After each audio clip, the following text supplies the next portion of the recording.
બીજી ગોળમેજી પરિષદની અંદર આપણે જોયેલું હતું કે આ લોકોની વચ્ચે થાય છે એવું કે પેલા રેમ્સ મેકડોનાલ્ડ્સ જે હતા રેમ્સ મેકડોનાલ્ડ્સ એમણે જાહેરાત કરી સાંપ્રદાયિક એવોર્ડની, જેમાં દલિતોને અલગ મતદાર મંડળ આપવાની વાત હતી. બાબા સાહેબ ભીમરાવ આંબેડકર ખુશી ખુશી આ પ્રસ્તાવને સ્વીકારી લે છે, જેનો બાપુ કરે છે વિરોધ, અને બાપુ ગોળમેજી પરિષદનો ત્યાગ કરે છે. એટલે હદ વચ્ચેથી જ ગોળમેજી પરિષદ થઈ જાય છે બરખાસ્ત. બાપુ પાછા આવે છે. બાપુ કહે છે કે ભાઈ આ તો સવિનય કાનૂન ભંગની લડત, એ દરમિયાન જે આપણે પેલા ગાંધી ઇરવિન કરાર થયેલા, તો કે આ ગાંધી ઇરવિન કરારનો ભંગ થયો કહેવાય અહીંયા, કેમ કે તમે દલિતોને અલગ મતદાર મંડળ આપીને અમારા ભાઈઓને અમારાથી અલગ કરવાનો પ્રયત્ન કર્યો. આ વાત ચાલે નહીં.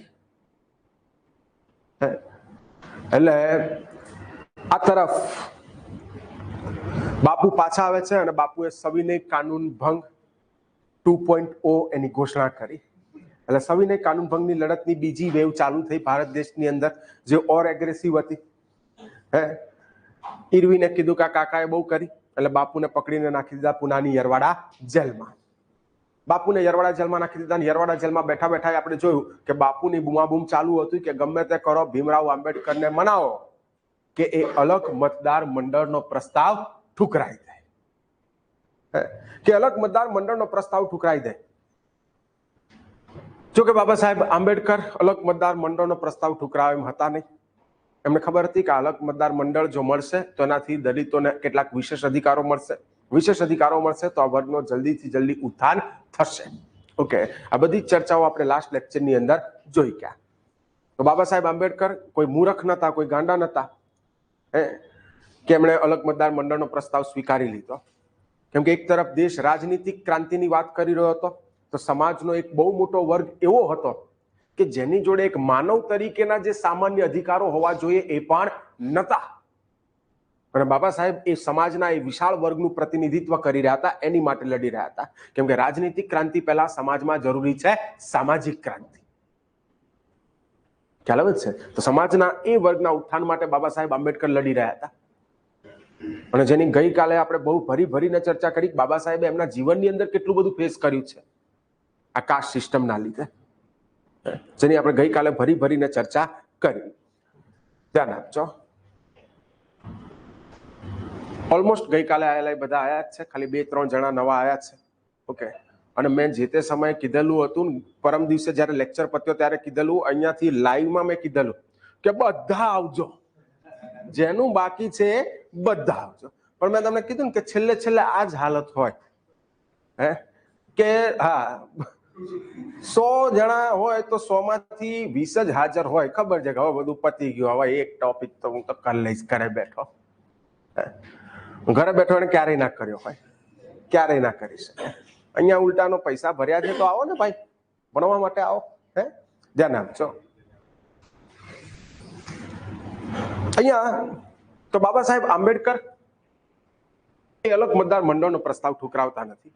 બહુ બધા લોકો બાબા સાહેબને મનાવવા ગયા, પણ બાબા સાહેબ હજુ માનતા નથી. એટલે છેલ્લે હવે થાય છે એવું કે બાપુ એમની તલવાર કાઢી, બાપુએ કાઢ્યું એમનું હથિયાર. બાપુ બેઠા અનશન ઉપર. યરવાડા જેલમાં બાપુના ઉપવાસો ચાલુ થયા. એટલે રાજકીય ગતિવિધિઓ ઓર ગરમાઈ ગઈ.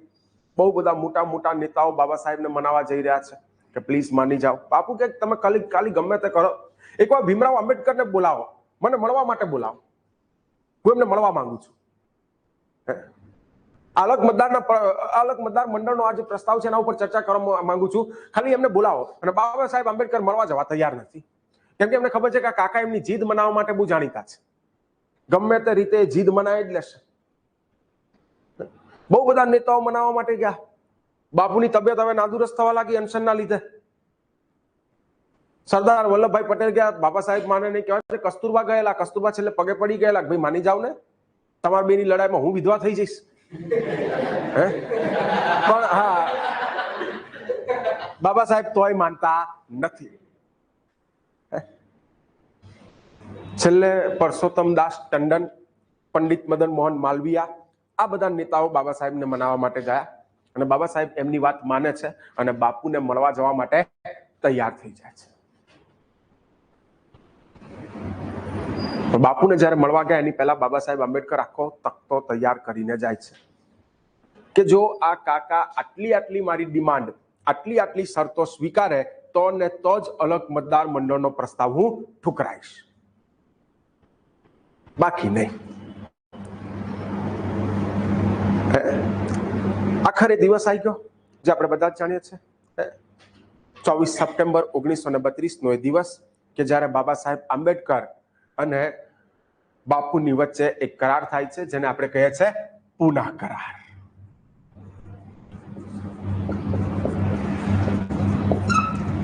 ઓકે, પૂના કરાર કોની વચ્ચે થયેલા? બાબા સાહેબ આંબેડકર અને બાપુની વચ્ચે.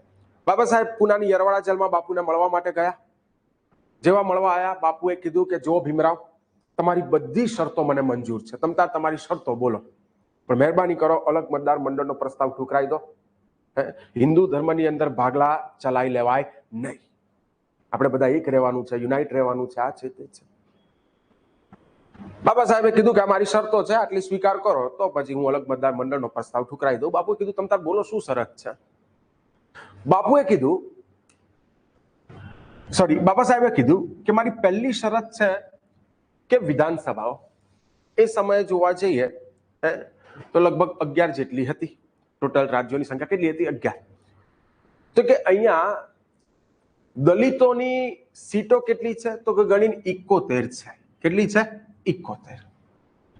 આ ટોટલ 11 ની અંદર થઈને દલિતોને આટલું જ પ્રતિનિધિત્વ મળ્યું છે, 71 જ લોકો છે એના, આ કોમ્યુનિટીના. તો કે આની સંખ્યા વધારીને 148 જેટલી કરી દેવામાં આવે. કેટલી? 148. બોલો મંજૂર છે? Almost double. બાપુએ કીધું મંજૂર છે. બોલો બીજું? તો કે કેન્દ્રની અંદર દલિતોની અનામત સીટોની સંખ્યા કેટલી છે? 18. બાપુએ કીધું છત્રી કરવાની છે? તો કે ના, સાંભળો, વધારવાની છે. સાંભળો પહેલા. આની ચૂંટણી જે છે કે કેન્દ્રની અંદરની આ જે સીટો છે એની ચૂંટણી 2 ચરણમાં કરવામાં આવે. કેટલા ચરણમાં કરવામાં આવે? 2 ચરણની અંદર કરવામાં આવે. કેવી રીતે? તો કે ભાઈ દલિતોની અનામત સીટ છે એટલે બોર્ડ ઓફ છે, એના ઉપર દાવેદારી હંમેશા કોણ નોંધાઈ શકે? કોઈ દલિત જ, જે કોમ્યુનિટીથી બિલોંગ કરે છે. માની લો કે આ એક સીટ કોઈ છે, આ કેન્દ્રની 18 સીટો છે, એમાંથી આ કોઈ એક સીટ છે જે દલિતો માટે રિઝર્વ છે, એટલે એના માટેની દાવેદારી નોંધાવે છે. કોઈ એ દલિતભાઈ હતો, કોઈ બી હતો, સી હતો, ડી હતો, ઈ હતો, એફ હતો, જી હતો, આટલા બધા લોકોએ દાવેદારી નોંધાઈ. ચૂંટણીનું પહેલું ચરણ જે શરૂ થશે, આ પહેલા ચરણની અંદર માત્ર ને માત્ર દલિતો જ ભાગ લેશે, બીજી કોઈ કોમ્યુનિટી નહીં. માત્ર કોણ? દલિતો ભાગ લેશે. અને એ આ બધા જેટલા લોકોએ આની માટે દાવેદારી નોંધાવી આ એક સીટ માટે, એમાંથી 4 લોકોને પસંદ કરશે, જેને 4 હાઈએસ્ટ વોટ મળ્યા છે એવા 4 ને પસંદ કરવામાં આવશે.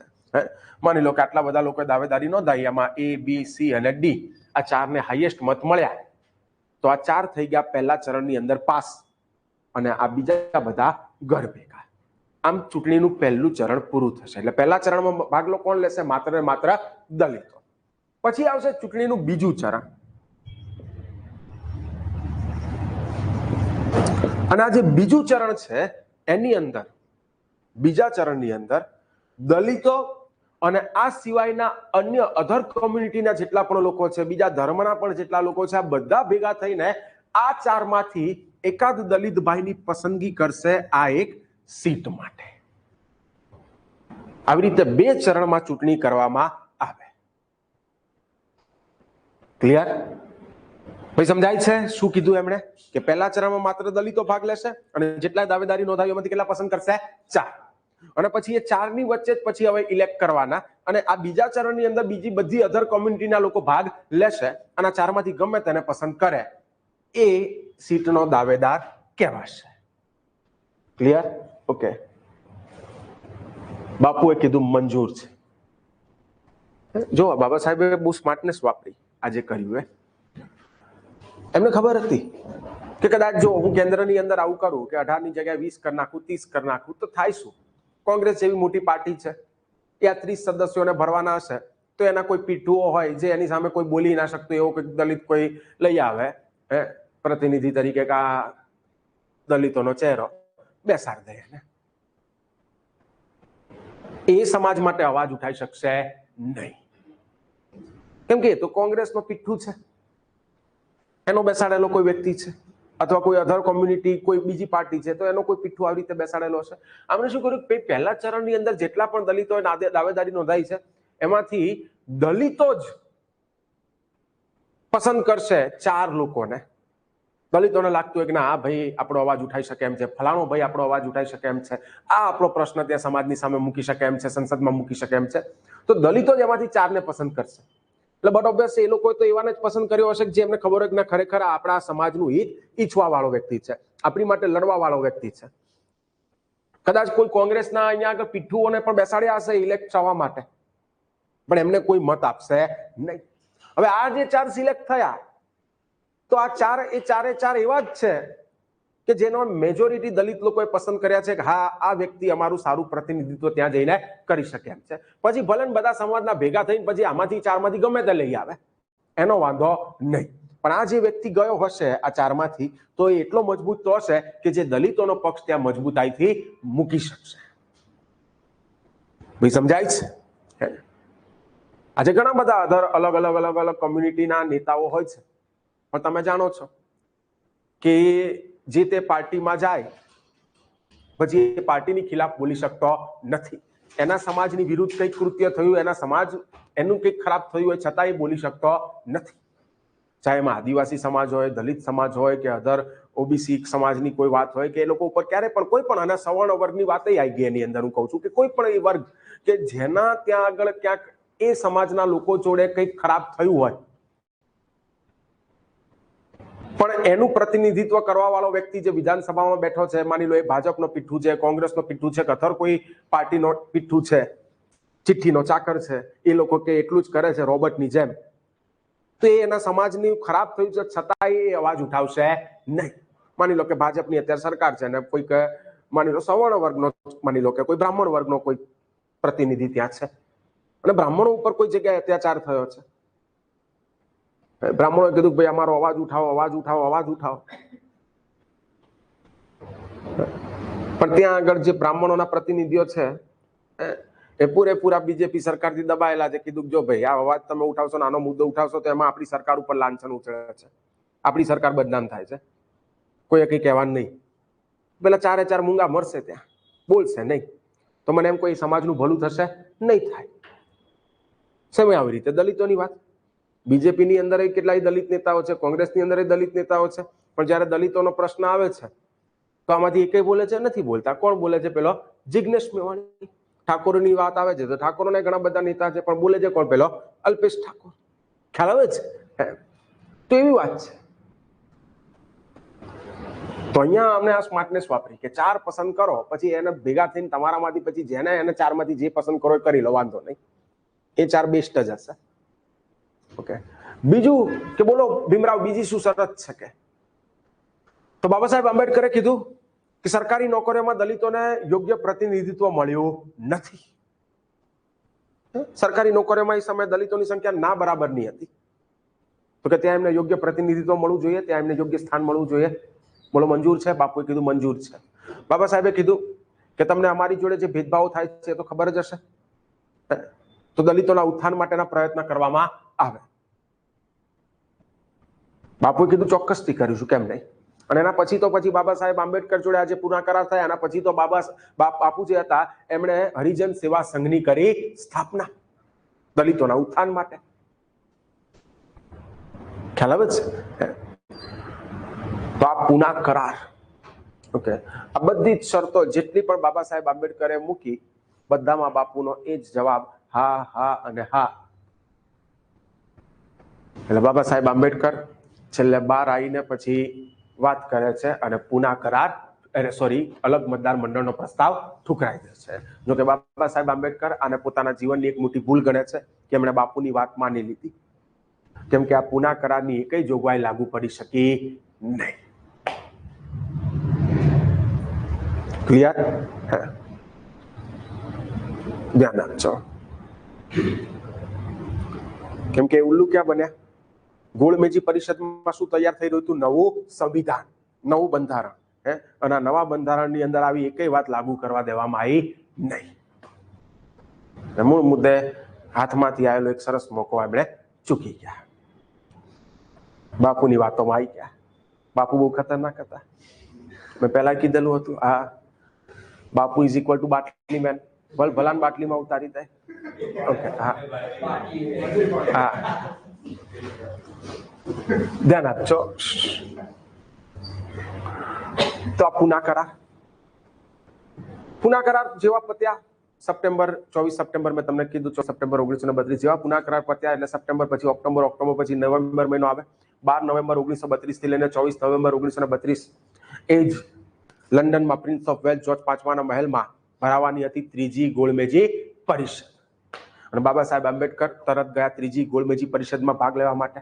પૂછે કે બાબા સાહેબ આંબેડકરે કઈ ગોળમેજી પરિષદમાં ભાગ લીધેલો? 3 એ 3. અને બહુ વાર પૂછાયેલું છે કે બાપુએ કઈ ગોળમેજી પરિષદમાં ભાગ લીધેલો? માત્ર બીજી. ક્લિયર? ઓકે. તો ત્રીજી ગોળમેજી પરિષદમાં બાબા સાહેબ આંબેડકર ભાગ લેવા માટે